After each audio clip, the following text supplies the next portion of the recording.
Shalom, selamat pagi, selamat bertemu kembali dalam program kita membaca Alkitab setiap hari. Pagi hari ini kita masuk dalam episode 30 November. Saya terus mengajak kita Bapak dan Ibu, mari kita ikuti terus jadwal pembacaan Alkitab kita. Mari kita membaca Alkitab setiap hari, mari kita jadikan Alkitab menjadi bacaan harian yang memberkati hari-hari kita. Amin. Sebelum kita lanjutkan saudara kita, mari berdoa bersama. Bapak yang baik, terima kasih Tuhan buat pagi hari ini, hari yang baru bagi kami. Kiranya sepanjang hari ini kami ada dalam tuntunan firman-Mu, kami melangkah di dalam arahan firman Tuhan.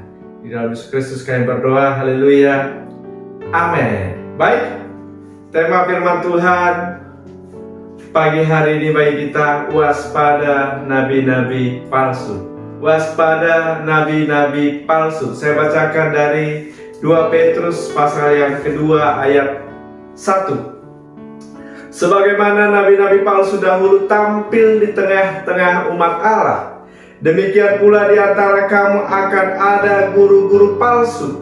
Mereka akan memasukkan pengajaran-pengajaran sesat yang membinasakan. Bahkan mereka akan menyangkal penguasa yang telah menebus mereka, dan dengan jalan demikian segera mendatangkan kebinasaan atas diri mereka. Bapak Ibu yang dikasihi Tuhan, di dalam sejarah Alkitab, dari masa ke masa di mana Allah mengutus nabi-nabinya kepada umat manusia, dan iblis pun tidak ketinggalan, tidak mau ketinggalan mengutus nabi-nabi palsu. Atau di dalam perjanjian baru yang kita kenal dengan guru-guru palsu. Mereka itu menyamar seperti domba. Bahkan terlihat mereka ini penuh dengan kesabaran. Kelihatannya mereka penuh dengan kasih. Mereka kelihatannya sangat bijaksana.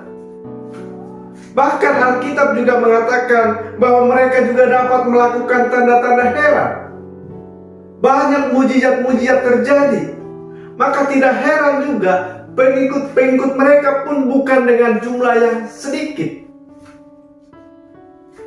Di dalam kitab Petrus ini mengingatkan kita bahwa nabi-nabi palsu, ajaran mereka adalah ajaran yang menyesatkan.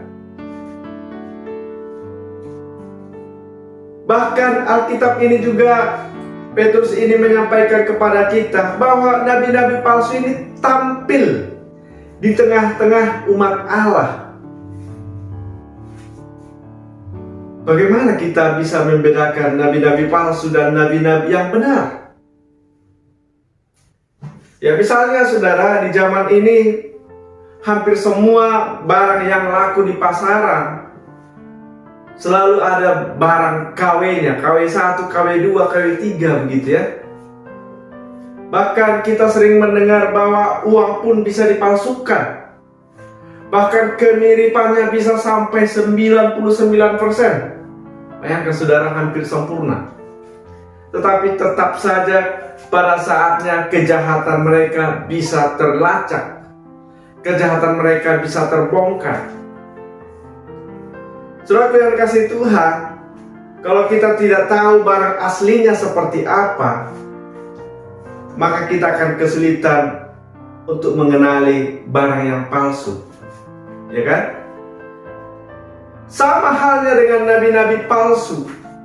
Kalau kita tidak membaca Alkitab dengan baik, tidak ada di dalam persekutuan, kita tidak ada dalam penggembalaan, maka kita ini akan menjadi target. Seperti halnya ilalang dan gandum yang sepintas selalu sulit untuk dibedakan. Kelihatannya nabi palsu juga tampak seperti domba. Mereka lebih misioner. Mereka sangat giat di dalam Kristen. Tetapi saudara, ketika kita memiliki pengenalan yang benar akan Tuhan, dan hidup di dalam kebenaran, ada dalam penggembalaan, kita tidak perlu takut. Amin. Iya, kita tidak perlu takut.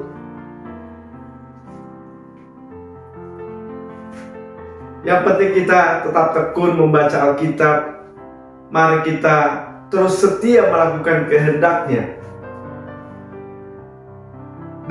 Di dalam kitab Petrus ini secara garis besar, nabi palsu itu dapat kita bedakan.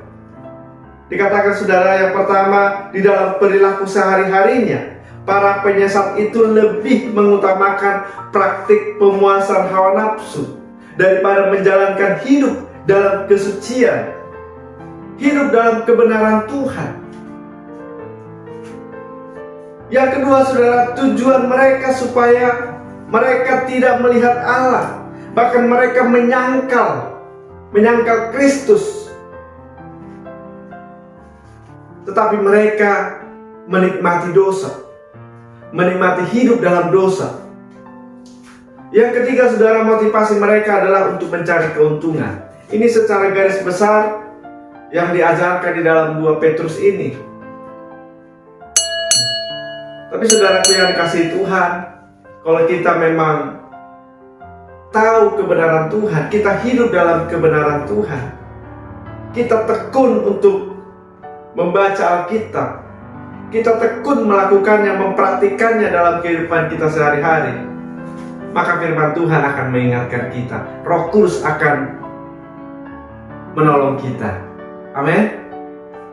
Demikian renungan kita pagi hari ini, supaya kita waspada terhadap nabi-nabi palsu. Kita berdoa.